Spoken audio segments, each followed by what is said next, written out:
I'm recording. Can we start this then? That's 10 o'clock now.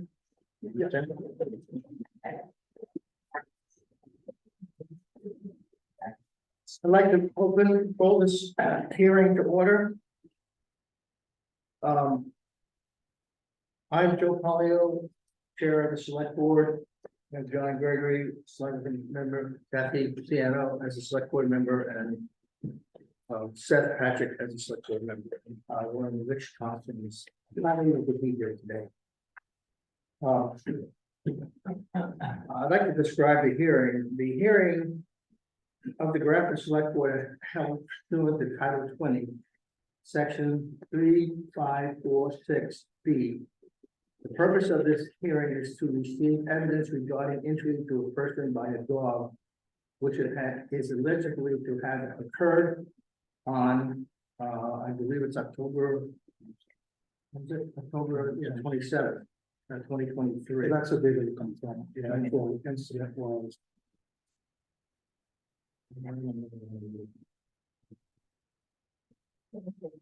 Was it 24? So it was October 24, 2023.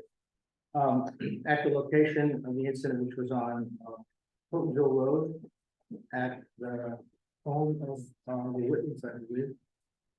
The select board is conducting an investigation into the factual circumstances of the incident.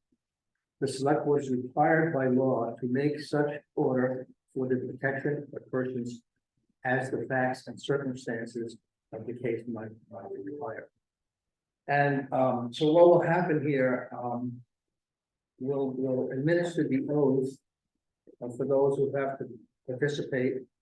And then the presentation by the victim. And then there'll be any witnesses or opportunities to question the victim. And then the presentation will be from the owners of the dog.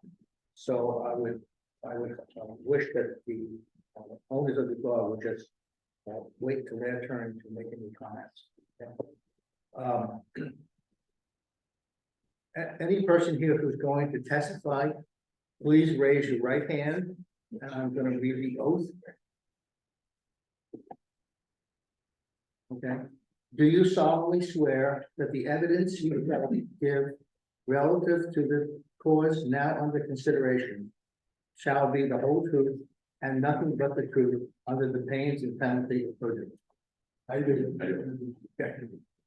Okay, so we have the presentation of the victim, so go ahead. Good morning, Joe and board members. My name is Jerry Old, as you can clearly see in the statement. So I was trying to find an address, specifically 587 Route 121 East. And I was coming up from the Stagecoach Road area of Route 121.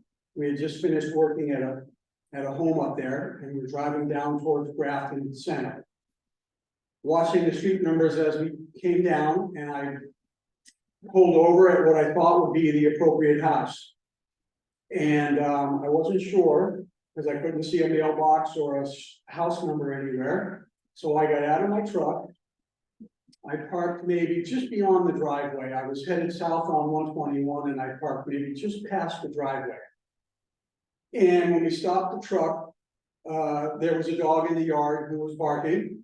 And I got out of the truck and the dog continued to bark, and I walked towards the driveway and up the driveway, and the dog sort of followed me as I walked up towards the gate, and we stood there. I was about 5 feet in front of the gate, and he was probably a couple of feet behind the gate. The gate seemed very secure, and I don't really, at this time, I'm not really sure how the dog was able to bypass the gate and get to me, but I didn't feel threatened at all at that time. So I guess I stood there for about 30 seconds and the dog continued barking, and I knew the owner eventually would come out. I didn't know if he was in the house or maybe he was out on the property somewhere. And eventually the owner appeared. I'd say maybe it was about 30 seconds. It could have been maybe a little longer. But he appeared, he came down the driveway in the yard. And obviously he asked me what I wanted. I told him I was looking for a specific gentleman. His name is Rod. And he confirmed that, no, he's not Rod. And I said, well, then I must be at the wrong house. This is not 587 Route 121 East. And he said to me, no, this is not, you're not at that address. And then he mentioned to me that I needed to continue down the road and come into town here and then, So as he sort of gestured towards, as he gestured that I should continue down Route 121, it was at that moment that I felt the dog bite on my leg. Now, mind you, the dog was barking the whole time, and I was looking at the owner. We were having a conversation, and I was, wanting to hear what he had to say, listening for his directions and advice. And it seemed to me what happened was, like I said, he motioned towards the road to go down continue on down the road. And that's when I felt the dog bite on my leg. I really didn't know, like I said, the dog just was barking and barking the whole time. And all of a sudden I felt the dog bite me on my leg. He bit me on the side of my calf. And then I sort of turned to get away from him, and he bit me on the back of the calf.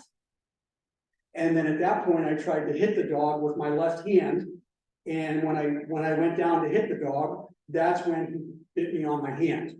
And that's where I had the serious damage. I had puncture wounds and scabs on my calf that didn't require any stitches, but my hand required stitches. So at that point, my hand is bleeding, and I scurried up the fence, believe it or not. I think I took a couple of steps towards the fence, and I grabbed onto his fence. Meanwhile, the dog is biting at my shoes, and I got on top of the gate, and I was straddling the gate like this, and he was, I think he opened the gate slightly to get the dog back into the yard. So I was on top of the gate as he swung it open slightly. And then eventually he was able to get the dog. It took him a while to get the dog under control. He seemed to be unable to command the dog verbally. And then I recall, I kept saying to him over and over, get your dog in the house. I've got to go get medical attention. And I said it repeatedly. And I remember he grabbed the dog by the collar to try to pull the dog towards the house, and the dog seemed to be slipping out of the collar. And then eventually he had to physically grab the dog by the scruff of the neck and pull him back up towards the house. And that's how he was able to get the dog away from the gate. And then I was able to eventually get down from the gate and get back in my vehicle and go get medical attention. And that is more or less a summary of how the events unfolded. I think the entire attack, the dog bite and everything lasted maybe 10 seconds. I mean, he bit me fast on my leg. He bit me again. I hit him with my hand. And I would say maybe within 15 seconds, I was up on top of that fence trying to, put some distance between myself and that dog. I can, when I was on top of the gate, that's when I became fearful. I was a little bit in shock at what had happened. I'd never been bit by an animal before. He bit me on the leg, he bit me again, he got me on the hand. And then I realized that I was under attack. And when I got up on top of that gate, I just remember thinking, man, if I somehow teeter off this gate and fall to the ground, this dog is going to come right to me. There's no stopping this dog. And but fortunately, like I said, the owner was, to his credit, was able to physically restrain the dog, at least, not verbally. Like I said, I don't think that dog listened to any of his commands, but he was able to physically grab that dog and get him away from me. So then I was able to go get medical attention. And then that was it. And then my son took me to my house, and my wife, we got in the car and she drove me to the hospital to get stitches. And that's pretty much how it unfolded. I never at once got anywhere near that gate. I could see that dog was in attack mode. And I was never close enough to put my hands on the gate, and I felt safe. That gate appears to be a sound structure. And a solid fence, but, somehow that dog was able to bypass it. I don't know how, and that's pretty much it. I think that's it's an unfortunate, chain of events. I think, I don't know what else to say.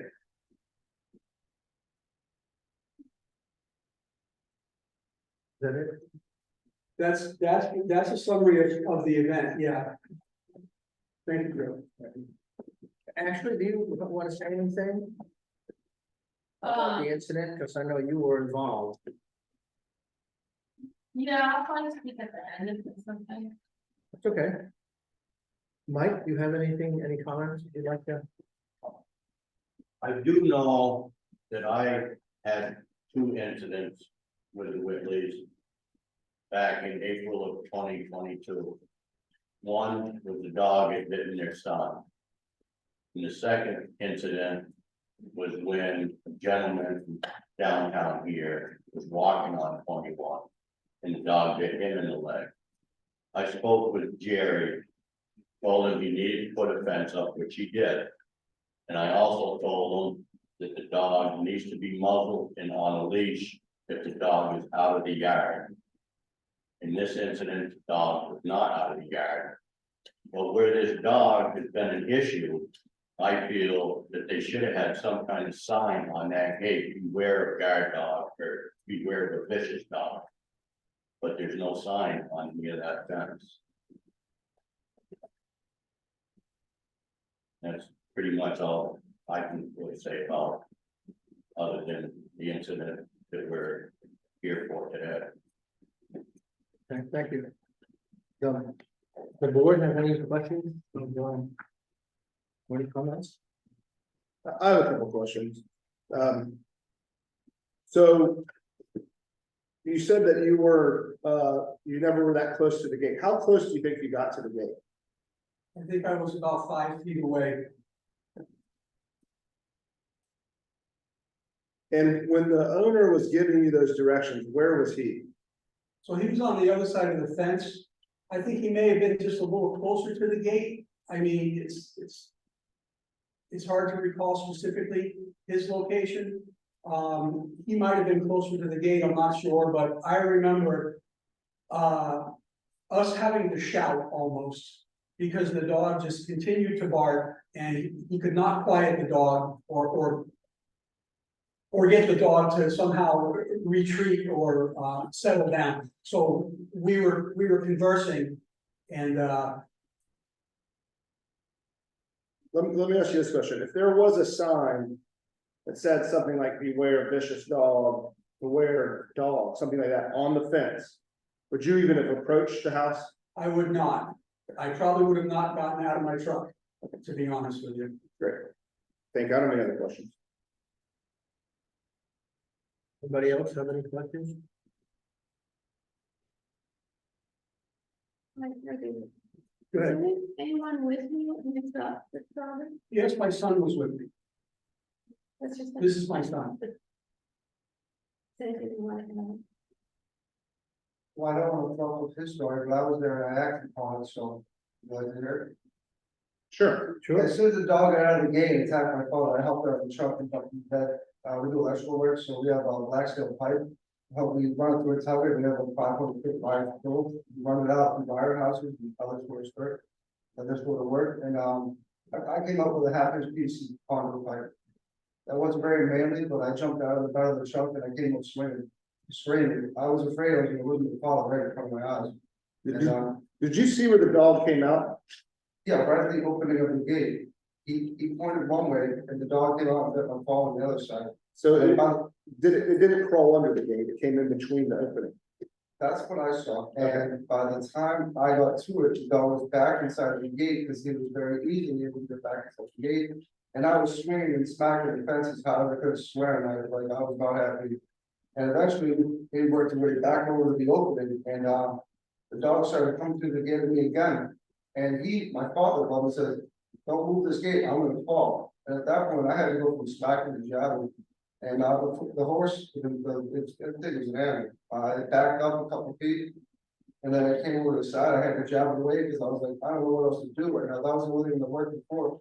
And I backed up enough to slow him down, like you said, that's by the husband. It all happened within 45 seconds. I'm sitting in my truck and then I'm like, oh, and I'm still, I can't even talk about it, I'm just, and it wasn't cool. You know what I mean, it was a dog and person attack, Like I told my father, it was almost like, when you're down, but it was like, down to my father, pulled the trigger. Luckily, it just hit the hand. It's not okay. Did you feel like if you didn't have that pipe, that the dog would have attacked you? Did you feel in danger yourself? No, he was so distracted by my father, I still would have jumped, I don't care what's going on, I'm not gonna let my father die. That don't happen.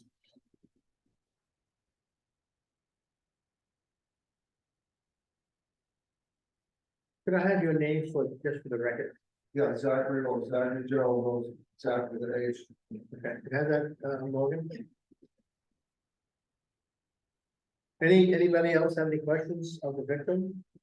Any other statements by the victim? I have a couple of questions. Go ahead. So, Mr. Jones, both of you, I want you to know how sorry that, really sorry that this event occurred. It's we really frightening. I'm sorry about that. Jerry's in the same. He did not. He knew he was an older gentleman. Yeah. That's what people call him. So. You said you were within about 5 feet, I think you said 5 feet, but I believe so, yes, because I think I've got almost a 3-foot reach with my hands, and I believe I was a couple of feet away from the gate itself. And Jared, Mr. Lee was on the other side of the gate, maybe the same distance. I think so, yes, I mean, he may have been a little closer, I can't remember, but he wasn't, he was. I can just kind of give you my estimate right now. I believe like if we have a fence standing here, I believe we were probably maybe about this far apart. He was talking, he might have had a hard time hearing me. I was kind of shouting and we were trying to converse over the dog, which was next to him and or maybe right in front of him. Did you see Jerry try to unlock the gate before the dog attacked you? I did not. And so I was looking at Jerry and I don't recall him, I don't even recall him. I think all I remember is after the dog bite, he was at the gate trying to fumble with the gate or I'm not sure. But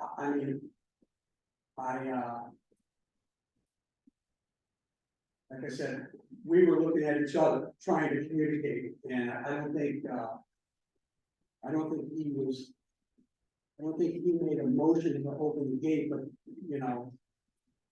and again, I was kind of looking at him and not looking at his hands, and I was distracted with the dog, obviously. The dog never took his eyes off me.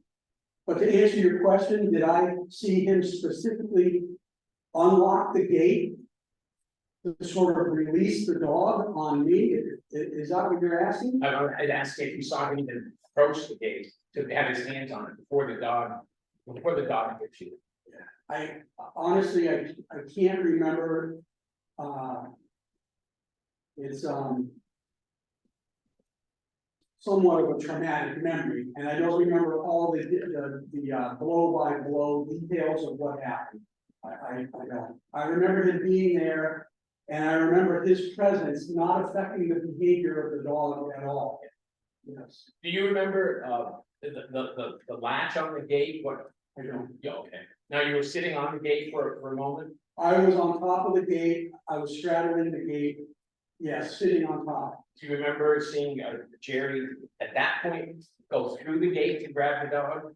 I don't know. I do remember him swinging the gate open to kind of make a room for the dog to come back in. And I don't know if Jared actually stepped through the gate to get the dog. I don't really know how the dog was able to get back on the other side of the fence. Like I said, I was in a little bit of a panic mode at that time. Like I said, I wasn't really afraid while I was being bitten. Ironically, it's a weird thing to say, but once I got up on top of the gate and I had some distance between me and the dog, that's when I became frightened. Yeah, I'm sorry. I hope that answered the question. And just for the record, the gate, it's a wooden fence and then it has barbed wire. Yes, it's like a wooden slat fence, and then he's got some kind of wire tacked up behind it, and I mean, the wire is close meshed enough that there's no way the dog of that size could have gone through one of the openings of the wire. You know, if you're asking me how I believe the dog was able to bypass the gate, it either got under the fence or it somehow went through the opening in, between the two gates where they latch. He was able to push through the bottom. I don't know, because like I said, I wasn't looking down at the ground, I was looking at Jared, trying to understand what it was he was saying. And then you made a comment in response to a question that was select board member. You think if there was a sign posted that said danger, guard dog, something along the warning, vicious dog, something along those lines, that would have kept you back at the edge of the road? I do, yes, I would never approach a fence where there was ever a guard dog or anything like that. Yeah, especially if the dog's there barking, looking. The dog was exhibiting aggressive behavior before I even got out of the truck, so I mean, but I thought completely safe. The fence appears to be a sound structure. And it's quite a distance, the fence from the edge of the road, is that correct? Yes, I think the fence to the edge of the road is maybe about, what, 20-something feet, I would say, something like that. Yeah, I believe that's the case, because I remember getting out of my truck, I parked on the side of the road, and I remember having to take several steps, maybe 3 or 4 steps up to where I got close enough to the gate, and I felt, okay, this is close enough. I'm certainly not going to get up to the gate or try to yell through the gate. Thank you very much. Well, That's all I have for questions. No, you have the owners have an opportunity now.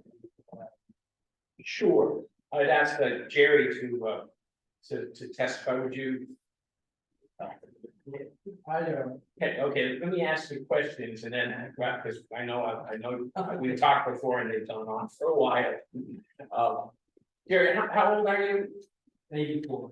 And you own that property with your wife, Lisa, and she's here? And the name of your dog is Olga? Olga, yeah.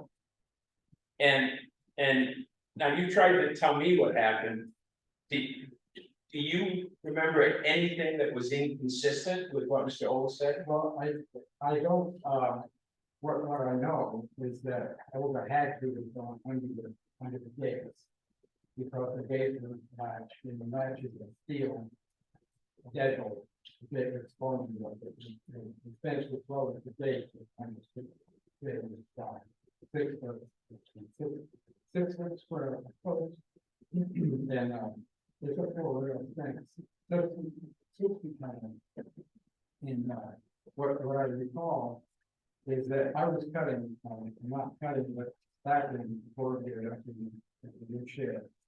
And Olga was with me, and a truck, Mr. Olga's truck filled up and stopped. And that was the first alarm for Olga.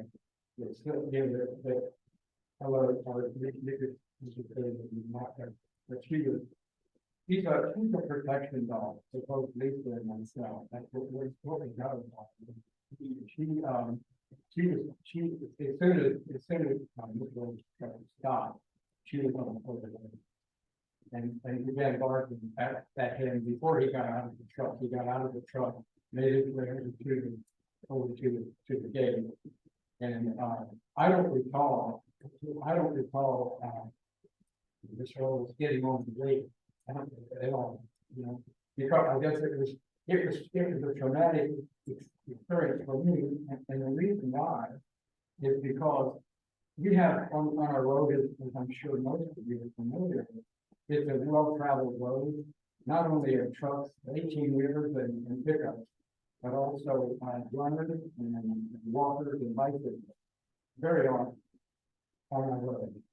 Yes, on that issue, have you had any problems with Olga going after runners or bikers or traffic or delivery people? No, that's what I wanted to say, that she has not done it, she barks occasionally at them. But we have UPS and FedEx deliveries regularly at our home, and the FedEx driver, she knows the FedEx and UPS truck.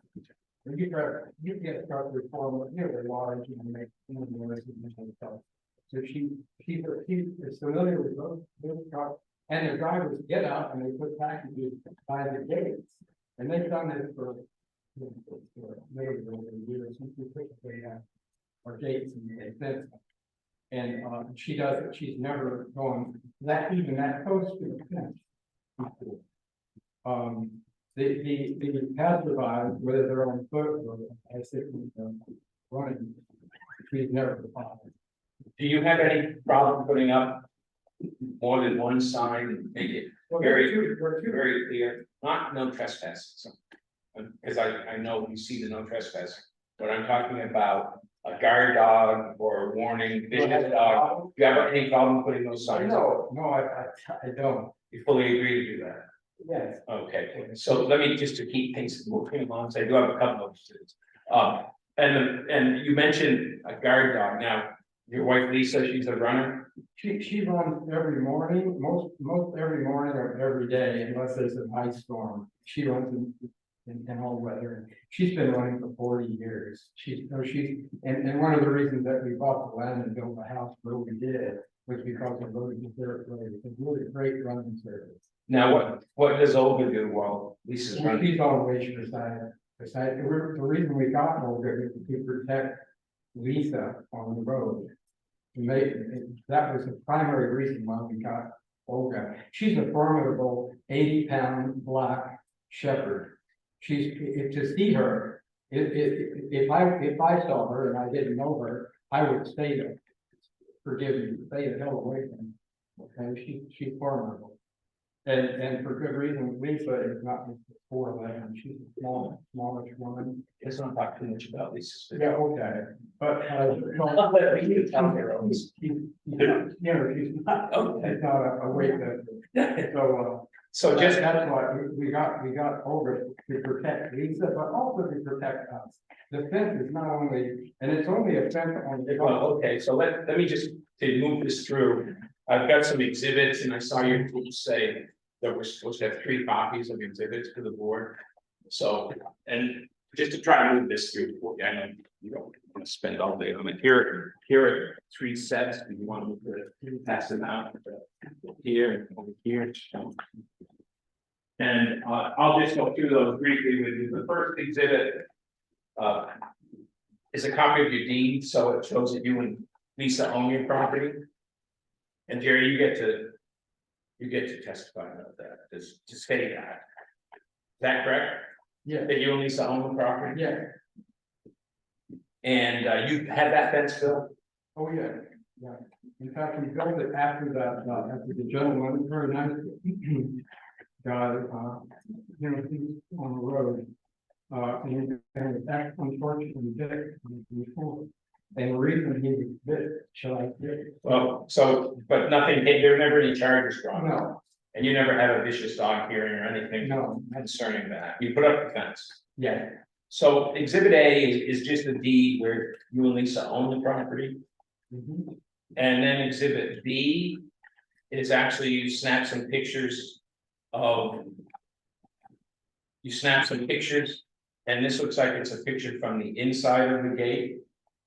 yeah, this is from our side, from the house side out, where, to the road, toward the road. And it shows the house, how the fence is built, and it shows the wire, Yeah, and it shows some blood drops. correct. And then exhibit C is from the other side of the gate, This is from the road side. from the road side of the gate. And the same thing, the same like flood drops. Exactly. And that's right in the middle where the gate splits. Right, yeah. Is it? And the iron rods that are in those pictures, Mr. Owen, those iron rods that are in the asphalt. I can So see that. that you couldn't get, just for your information, you had it underneath that hot wire, right, to get to you, right? I mean, there's no way she could have done it. So then the next picture is a picture of Lisa. And on this picture, there are some measurements. And just to lead you a little bit through this, there's you've made a measurement from the gate to the edge of your pavement or asphalt. So your driveway is asphalt until it gets to the, and to get near the road. Yeah, where our property stops, and then there's a shoulder, and then the actual road. The road is it's like a gravel. It's a dirt road. Yeah. So you measured 27 feet from the edge of the bottom of the gate to the edge of your asphalt. Yeah, to the lip of the asphalt. And then you measured another, 9.5. what is that distance? That's just the shoulder of the road, from the shoulder, from the road to the edge of the asphalt, which is our property. Okay, and then you have a 19 there, is that, what is that? That's the road itself, and the way I got that, because it's gravel, is to measure the bridge. You know, to measure the bridge and then that was the only way I was able to determine where the width of the road by going to the bridge. Which is the And then I've got exhibit E is those same measurements, you did some measurements just. Yeah, this is just for clarification. Okay, and it shows those same numbers that were Yeah. written on the fence. And the last is a sketch that was in your file when you bought the property. Yeah, that's Whatever, it's maybe not a real survey, but it's close to one. well, it was the survey that you were given. So, so your property line, as best you know, would be measured from the road. Correct? Right. Yes, and I think, we're all aware how roads change over time, but the general rule that you measure from the center line in the town right of way is a rod and a half, or about 25 feet from the center line. Yeah, 3 rods wide. Yeah, so it's road 3 rods wide, if you can't, if it's not pinned, which none are ever pinned. You measure from the center line of the travel portion. And if 3 rods, so half of that would be 25 feet. Maybe a little bit less. So going 25 feet from the center of the road, we would have the property line being if it's 9, and looking at exhibit E, if we're looking at the center of the road surface, half of that would be 9.5 feet. So measuring from the center of the road, it would be 9.5 feet. And then that shoulder, which is a surepack between the pavement and the edge of the travel portion of the road, is another 9.5. So that makes it 19 feet to the edge of the asphalt. And then, so it's 19 feet.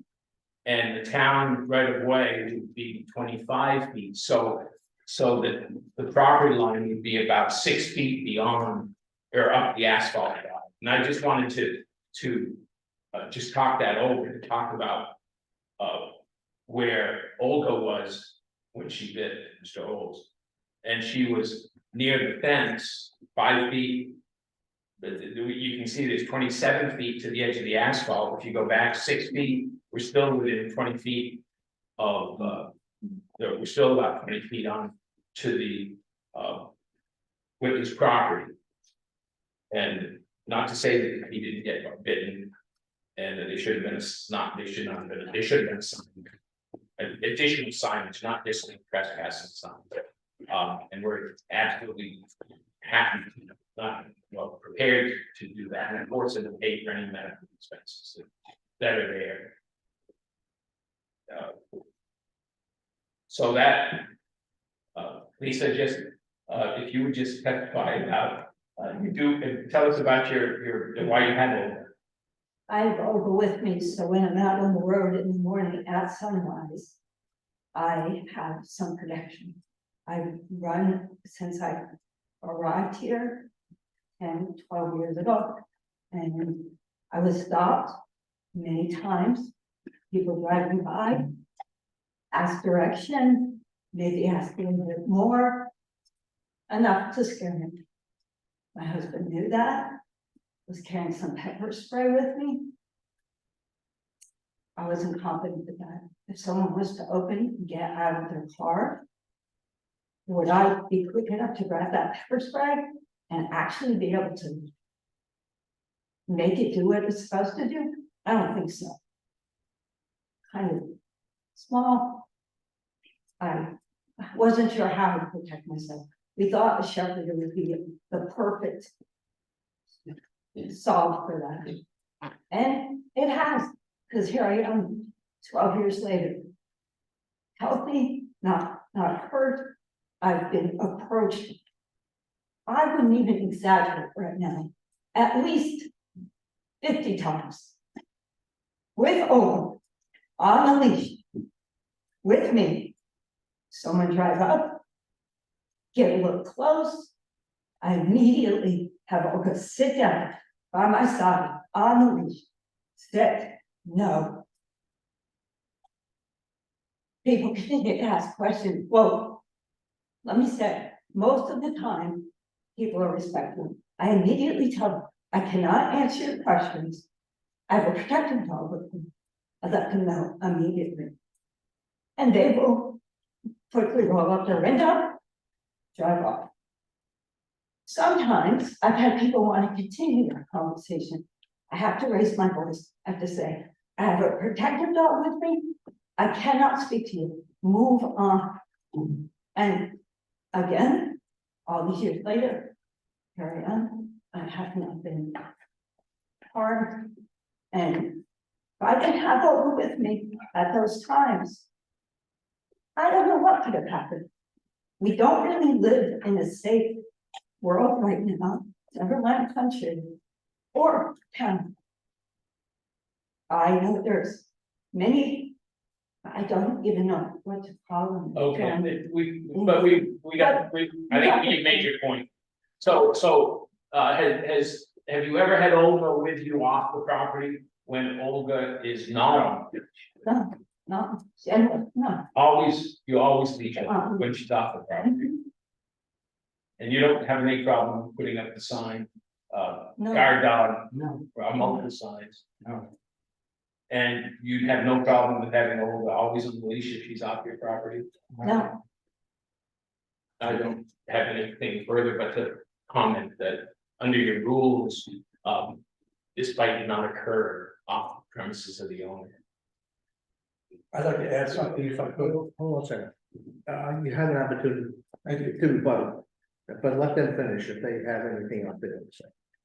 And that was it, that the bite did not occur off the premises of the owner, and the rules, and the guidance that you provided says on premises, or off the premises of the owner of the dog. I can point it out to you. So is that, Kevin, do you have any questions? Yeah, you mentioned protective dog. I've heard guard dog. Has the dog had any official training as a guard dog or protective dog? Only my training with Dearborn,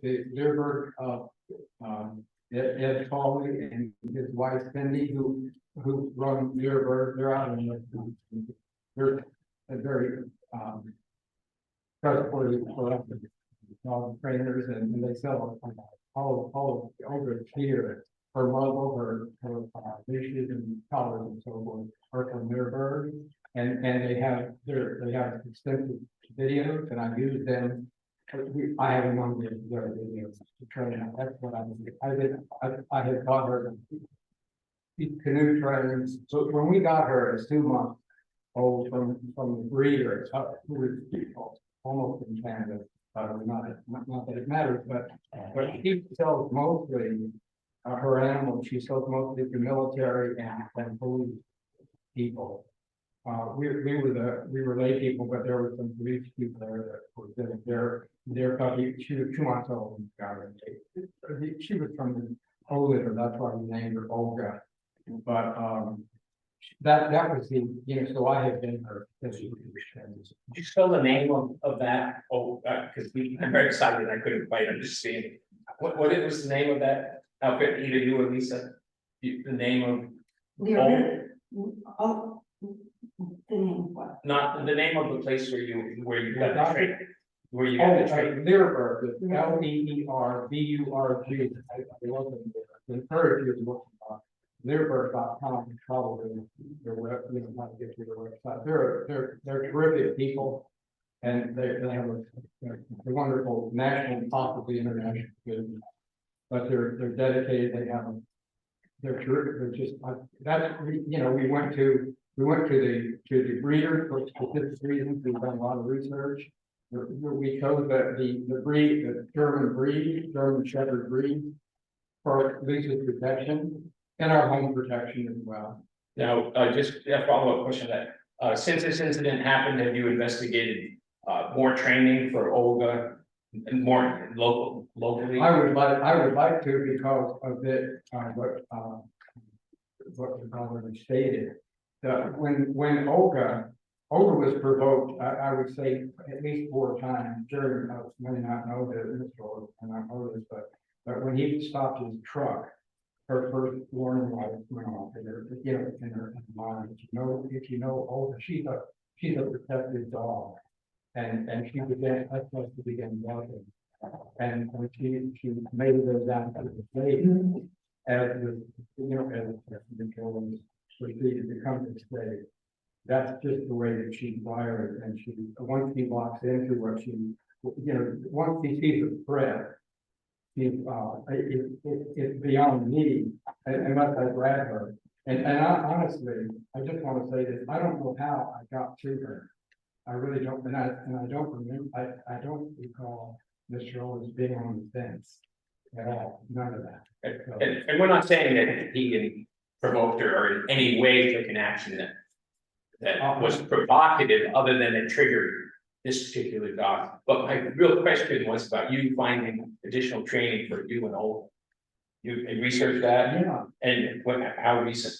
I just did yesterday. Okay. Because I've been,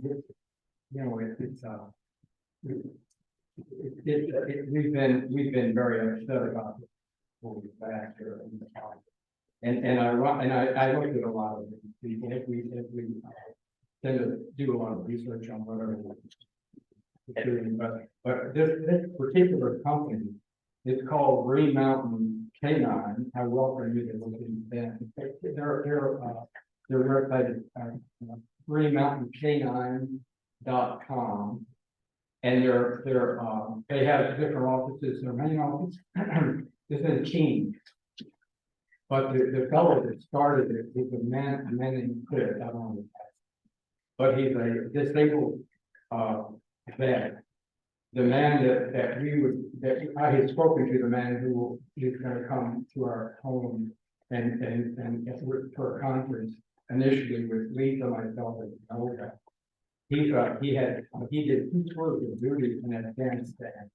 Every one of the trainers that they have are former military people. And I just think I just think it was blessed to have crossed paths with this particular company, because not only are they in my opinion, for Olga, they're terrific. Oh, every one of them trainers, either owns Malinois or Shepherd. So, okay, so let me just to shorten this up a little bit. Are you committed to having this type of training for Olga? Yeah, with these people. With these people, and if you don't qualify with them, to find someone that Olga would qualify. Yeah, and I think just knowing, if you go to their website to see if they're biased, they can procure Shepherd and Malinois for owners. And there's a location in Springfield, actually. They have this fellow Mitch, who would be our trainer. is in Springfield, yeah, which is just, another, just a one. I have a couple. Go ahead, Jackie. So the dog is not certified as a guard dog or trained as a protective dog at this point, other than the training that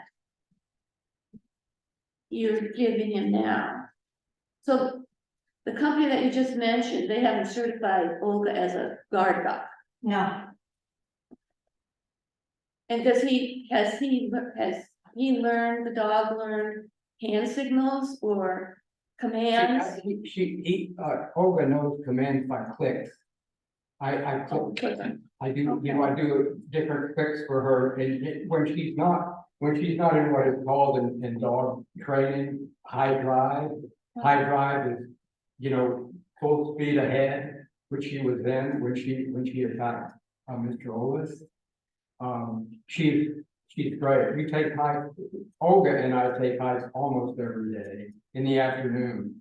Lisa runs with her in the morning. We have wonderful trails behind it on the mountain.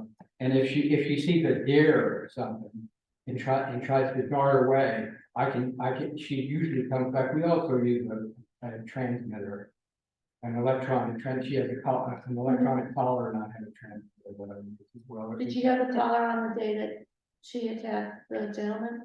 Did you have a collar? yes, I mean, yes, that you, she always has it on. The And electronic- then, may I add something? Sure, I mean, if it's Olga's 8+ years old. Mhm. She of course has been called. She of course obeys what we ask her to say. We call her a protected dog. She wasn't sold to us as a protected dog. We call her that because that's what we be our article. That's what she does every day. She's 8+ years old. We're talking about an incident that just happened on our property. She does not, this is not something that happens off the property. She obeys us. Not like we keep her in our house. She canoes with us. We take her to Molly Beach, Grafton Pond. We're talking three, if you really want to say, 3 incidents out of 8+ years of her life. So to ask us, I'm sorry, don't. okay, I think we're good. I have a couple of questions. Mike, when the prior 2 incidents that you investigated, was one of the requirements if if the dog was off the property, the dog should be muzzled?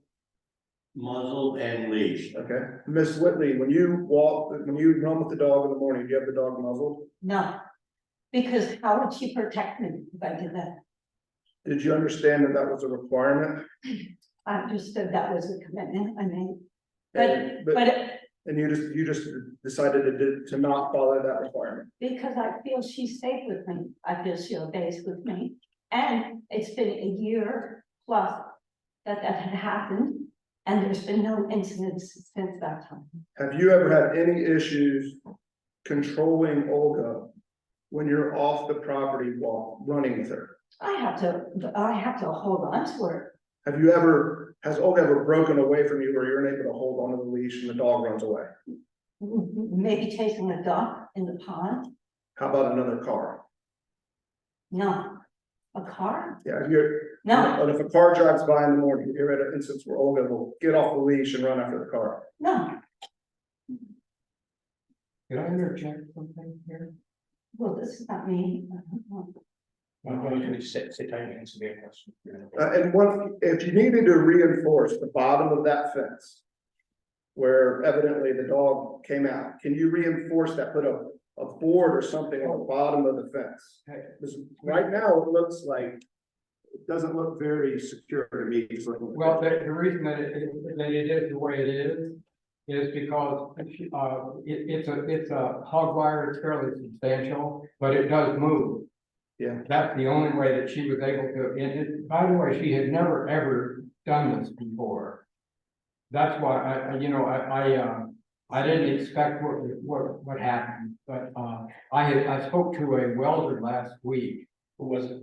I'm bad. Do you remember where it is? He's where is he? He's I believe he's in Saxon's River. But I spoke to two guys, two welders, but he's supposed to call me tomorrow. About what you But what my idea is to use a thick steel rod and to weld it. He's got a portable welding rig. He'll come to the house and weld a steel rod under under the gate at the base, if you've seen the photograph of that hog wire. So that it will not be able to be penetrated. That's the plan. That was the best way I could think of to reinforce it without putting something that would, that just wouldn't be as strong as a steel rod. Until that reinforcement occurs, would you be agreeable to keeping Olga inside or leashed up and connected to some type of leash, like into the ground or something, when the dog's outside? Absolutely, yeah, we want to get, as far as I'm concerned, we have to do that. I mean, this is not acceptable to us, what happened. I don't, again, she's exposed to a lot of people on the road and so forth, and has never done this before. And, so we can't have it. Well, this was the third incident of a bite, though, right? Yeah. John, you have a question? If you're facing the gate, if you go to the right and to the left, how far does the fence go? And in that distance, You mean on the fence? no, from the gate, if you go right, how far does the fence go? And how far to the left does it go? Are we facing the gate from the road, or we? Yeah. Yeah, So, yeah. Okay, so to the right of the fence of the gate, it's, and now I'm guessing, but I'm sure, I know the land pretty well, that's about, I would say 100 feet. And the river is there, our property stops at the river on the north, that's north. Okay, Does that full distance have that reinforced steel on it? I'm sorry? Does that full distance have that reinforced fencing on it? The steel. It has 8 foot, or 8 inch, or 6 inch square post. Yeah. With 4 rails, the rails are 1x6s, and they make up 6 feet to the top, and then the hog wire runs from the top of the top rail into the ground. The whole length? The hog wire, nor the rail, well, the rail stop, but the hog wire doesn't. When the frontal fence stops on both ends, when it gets away from the meadow, it becomes, we put 4x4 posts in there, but the hog wire runs almost to the river's edge. Okay. So the hog wire is there, 6 feet. Actually, the hog wire is more than 6, it's 7 by 6. The hog wire goes into the ground. And then you asked about the distance from the gate to the south end, to the left side. That's almost 200 feet, something like that. Well, I think the question is just if that reinforcing steel is the full distance of. Oh, you mean what I intend to do? Are you asking me what I intend to have done? No, what is it done now? Has that got that barbed wire? It isn't. Let me help with that. If you look at exhibit D, it's a photo, and that shows, and exhibit D, yeah, you guys said. Because she can't get under that, the hog wire runs into the ground. Does it go on full length of the fence? That's all. Yeah, the hog wire going into the ground. What we're going to do, the welding the steel rod I'm talking about having done is strictly for the gate. Okay. Because the other, it isn't necessary anywhere but on the gate, but it's important to note that the fence and gate, the fence only runs on for the road. Yeah. And the reason we did that was to retain her, because she had never done anything, without the fence, but until the bites, and that's what prompted us to build a fence. But she doesn't run around. on, like some dogs, in fact, dogs in our area, further out on the road, do unleash, just running free. She doesn't run free like that. So Jerry, just looking at exhibit D, the entire length of the wooden fence that you see in exhibit D, that has the hot wire that goes Oh, down. yeah. Down to the ground. Yeah, the fence is there to really, to make the hot wire very stable, it's strong. It's, I mean, you know, you can keep a substantial, you know, you can keep an elephant behind that fence. It's a strong, it's not a decorator fence, it's a substantial fence. Thank you. Any other questions? Just want to get back to the collar. Does she have a shock collar, like she? Yeah, well, that's what some people call Distance. it, I don't like the term, but it's an electronic collar. Right, but she'll go a certain distance, like towards the fence, and she can't go any further. Not an invisible fence collar. Pay for shot. No, we don't, no, I did a lot of research, we never, invisible fences are easy for a strong dog like Olga with high drive dog. They'll just immediately run around. Yeah, I mean, I've been told that, I've That's it. Do you have any objections we make this statement of 4/15/22 as exhibit G? Which is the statement that was made by the local tax on my fault, why we got over. I'm not. I don't know that I've seen that. Was that part of the? Well, it was given to us, I don't know, it was in the file, it's signed by you, Jerry. It was during the bite with my. Oh, during the bite with Mike. The fence wasn't up. No. Oh, I have no objection. Because he signed it, you say Jerry signed it, Yes, and no objection. okay, thank you. Any other comments, Nothing. any other We questions? should probably let them look at it again, Yeah, let me- make sure.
No, Does everyone have a copy of this? Yes.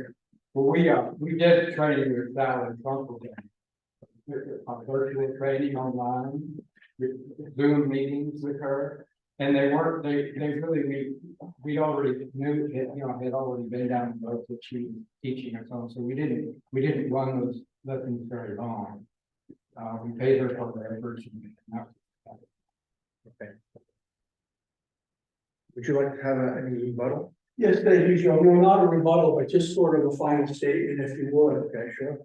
So I can confirm firsthand that their dog, Olga, makes a fine security dog and attack dog, or however you want to characterize it. This dog has clearly been bred for security purposes, and I would even say home defense and personal defense purposes.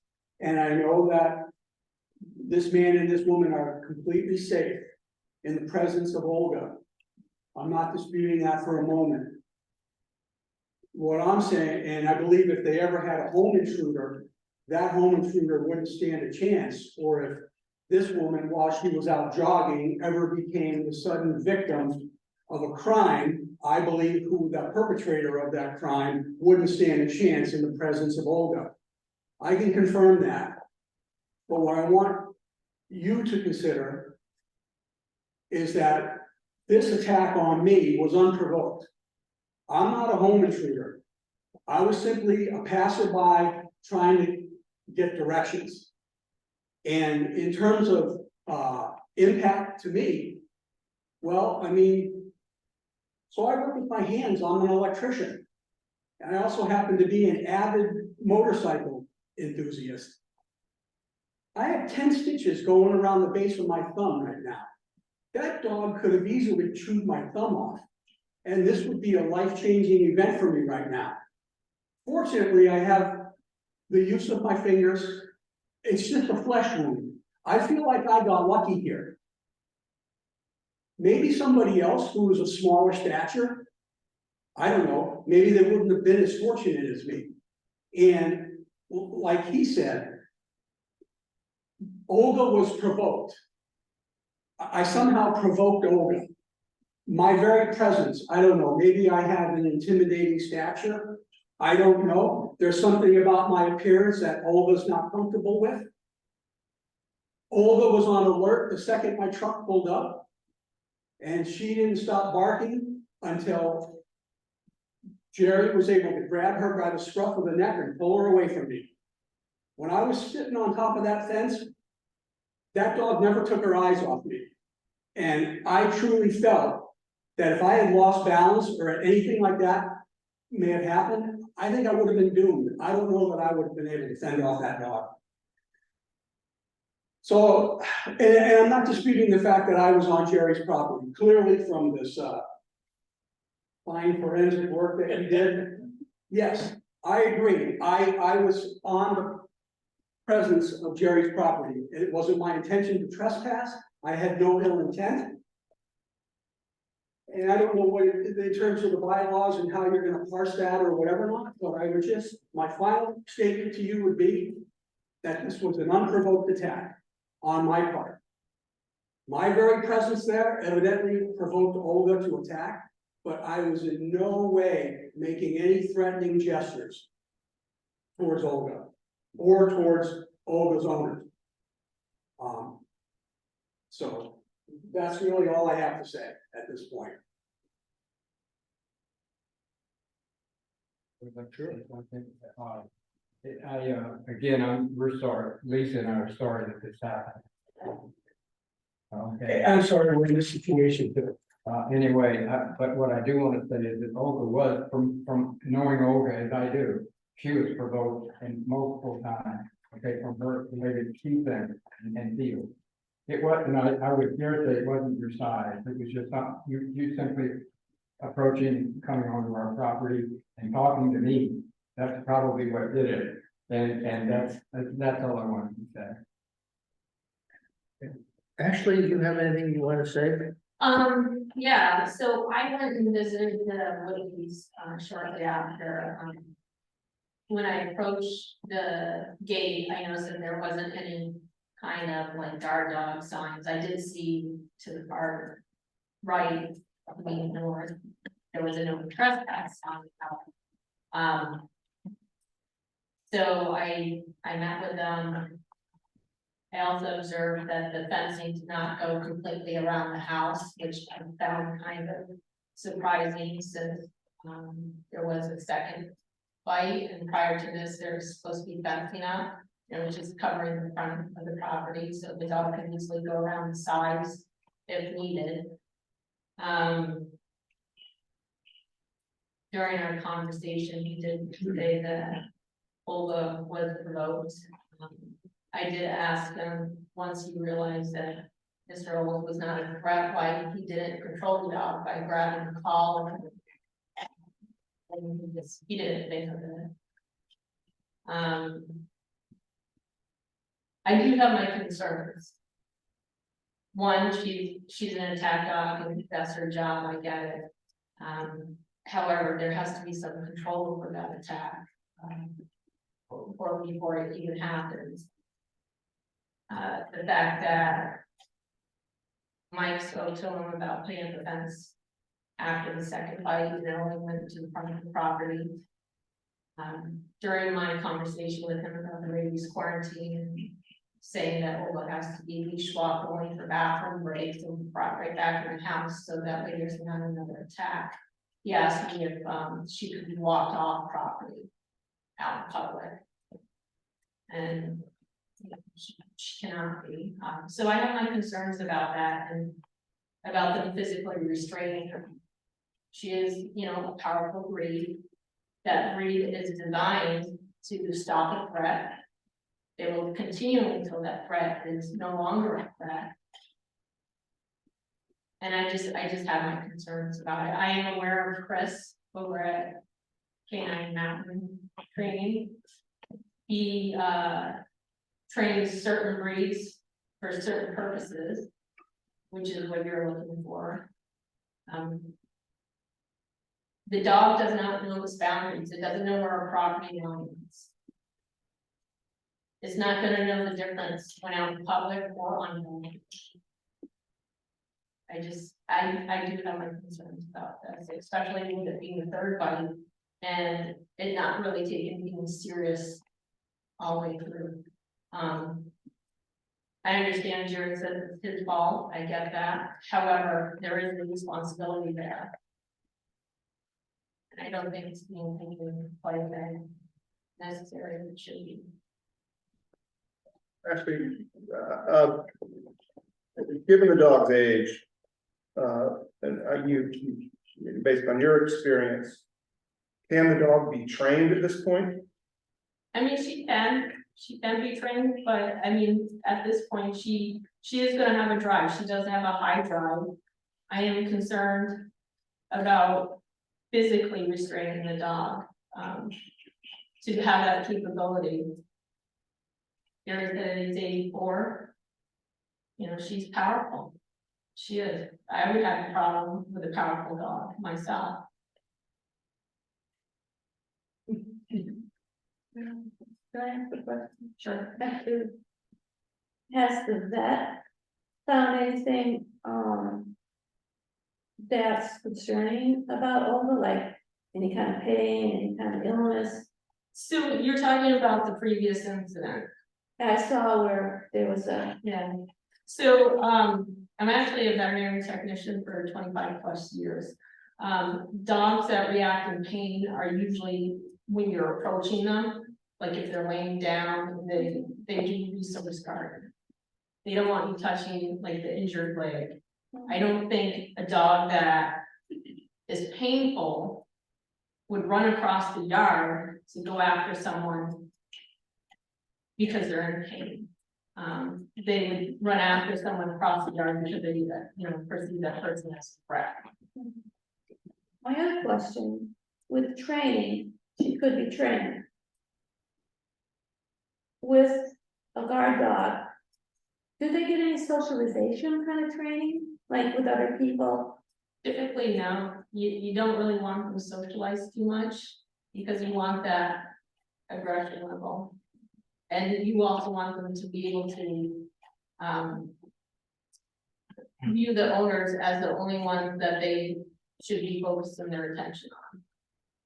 As the animal control officer, do you have any recommendations or opinions as to what should happen with the dog? Dealing with dog bites, unfortunately, I do think that she should be euthanized. Can I say something? Sure. Any other questions of Ashley? I would like to talk to the point of the training. What I told Mitch, who was a definitive trainer from the Green Mountain group, is that what I must be able to do with Olga is to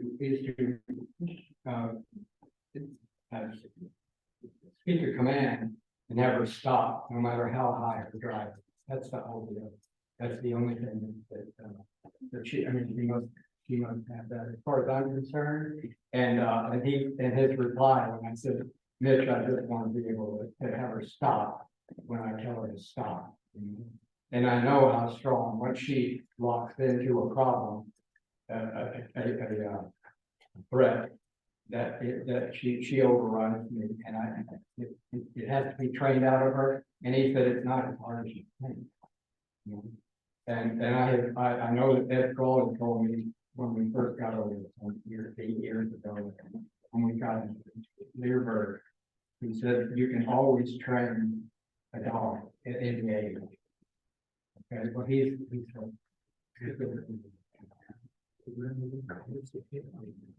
Okay, so Mr. Whitley, I have one other question. Do you have any, do you have homeowners insurance? excuse Do me? you have homeowners insurance? Yes, Does your homeowners insurance have a dog bite exemption, or any, if Olga does attack somebody, can the victim potentially be compensated through your homeowners insurance? I honestly don't know. Okay.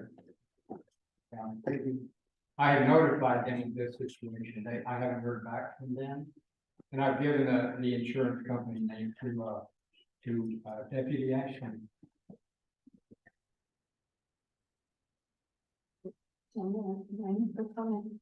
You just got about the 3 bites.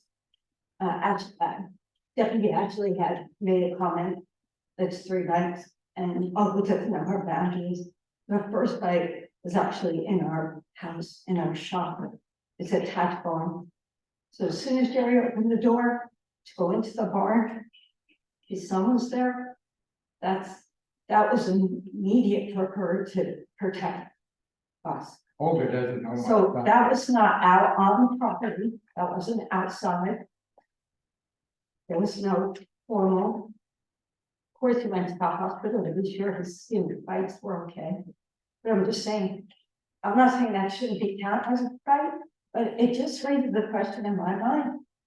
What happens if I was alone in the house and Jerry wasn't there? I mean, that, I guess, just say it's another time.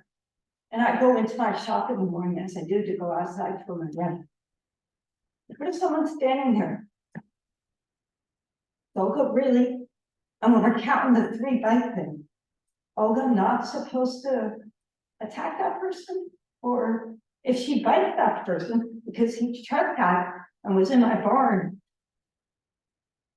what happens? She gets euthanized because she's protecting him?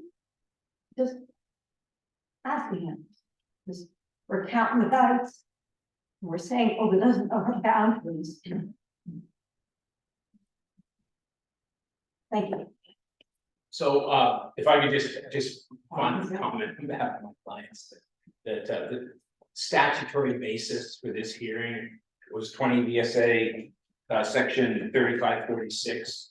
And that clearly speaks to, when a domestic pet wolf hybrid is bitten by a person while the domestic pet or wolf hybrid is off the premises of the owner or keeper, and the person requires medical. Olga was on the premises of the owner when this fight occurred. The other item is, people talk about 1, 2, 3. This is a 3rd bite.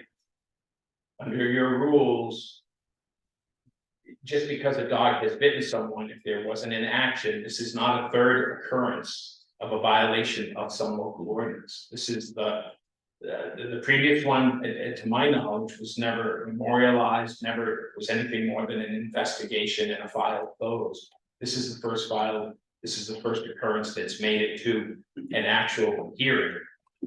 You know, if you hold every time I drove drunk in my youth, I'd be up to my 15th or 20th DUI, but the state doesn't govern things that way. It's convictions. It's not times where you slipped and made a mistake. So this isn't the 3rd bite that has been taken official notice of. This is the first. Because of who knows what the circumstances fully are at the past on premises, no state statute governing that issue. Your own ordinance is messed up because it doesn't have a good definition of when it cites a section number. It's 4200 something. You don't have a section 4200 in your ordinances, so your own ordinances have an error. in them. So that's the lawyer end of things, just reading papers and looking at the rules. Thank you. Is there any other testimony, comments, questions? Okay, at this time, if there is no other evidence to be presented at a future time, I will, close the hearing. Okay? Now, immediately following the hearing, the select board will go into a deliberative session. And we will discuss, the comments and the information given today at the hearing. And, the select board shall and will, issue a written decision. And that will be, sent, via, registered receipt mail. So that you'll know within a few days or, whatever the board decides to do. Early next week. I guess I will, I can't speak for what the deliberative session will be. But we will start the deliberation just after this morning. So I have an appointment to have over the down for a moment as per the deputy advised me to do. So do I cancel that appointment? You cancel it. The deputy is not the decision maker. In fact, she relates hearsay and some opinions. But that's it. It's up to this board to make. I want to make a correction on that. It was supposed to be for an exam post-bite because the dog didn't make contact with a victim, and it's for making sure that the dog is clear of rabies. I said it would be either exam or an exam using So what do I need to do with that? and just change it to an exam. Yes, that's what I would do, since we don't know what the outcome will be of the deliberation. That correct, John? And for clarification, the exam or recommendation of euthanasia is because the only way to diagnose rabies is to take slices of the brain of the animal and look at it. So the scope of the deputy's recommendations are to prevent spread of rabies. In No, this that's case. just bypass the corner. So, Didn't send it out for test. so that's where we're at. Okay, I will close the hearing at, what is the actual time, you know? 11:17. Okay, I'll close the hearing at 15. Okay, Thank you. so thank you for coming. And we will now, have our wish cut out. Thank you.